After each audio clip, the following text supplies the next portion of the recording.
প্রিয় দর্শক, এই যে আপনারা দেখছেন জ্বলছে, সেটা আফগানিস্তানের কাবুলে বোমা নিক্ষেপ পাকিস্তানের। মধ্যপ্রাচ্যে যুদ্ধের মধ্যেই উদ্বেগ বাড়ছে পাক আফগান লড়াই। কাবুলে বিধ্বংসী এয়ার স্ট্রাইক পাকিস্তানের। তছনছ উমিদ হাসপাতাল। বিস্ফোরণে মৃত 400-র বেশি, আহত 250-রও বেশি।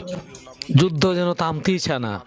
মধ্যপ্রাচ্যের যুদ্ধ, এদিকে দক্ষিণ এশিয়ার পাকিস্তান আফগানিস্তানের যুদ্ধ যেন এশিয়ায় এক বিভীষিকা রূপ ধারণ করেছে।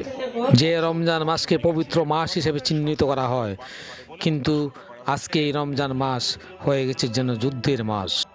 যুদ্ধ থেকে সবাই অব্যাহতি চায়, বিশ্বে শান্তি ফিরে আসুক। আপনারা দেখছিলেন আনন্দ ভারতী নিউজ। আমি প্রদীপ চন্দ্র দাস ছিলেন। তবে আফগান হাসপাতালে এই হামলার অভিযোগ প্রত্যাখ্যান করেছে পাকিস্তান। দেশটির তথ্য ও সম্প্রচার মন্ত্রণালয় বলছে, কাবুলে কোনো হাসপাতাল লক্ষ্য করে হামলা চালানো হয়নি।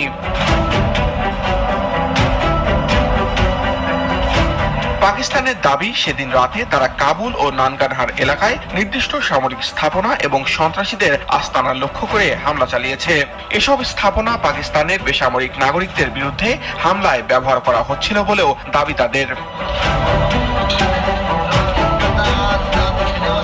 পাকিস্তানের ভাষ্য অনুযায়ী হামলা ছিল অত্যন্ত নির্ভুল এবং বেসামরিক ক্ষয়ক্ষতি এড়ানোর চেষ্টা করা হয়েছে।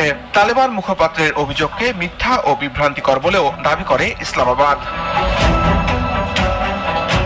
তবে স্থানীয় বাসিন্দা ও প্রত্যক্ষদর্শীরা বলছেন, ধ্বংসস্তূপ থেকে যেসব মরদেহ উদ্ধার করা হয়েছে সেগুলো সবই বেসামরিক নাগরিকের। পাকিস্তানের এই বর্বরচিত হামলাকে মানবতা বিরোধী অপরাধ বলে নিন্দা জানিয়েছে তালেবান সরকার। প্রিয় দর্শক, চ্যানেলটি সাবস্ক্রাইব করে আমাদেরকে আনন্দিত ও উৎসাহিত করবেন। নমস্কার।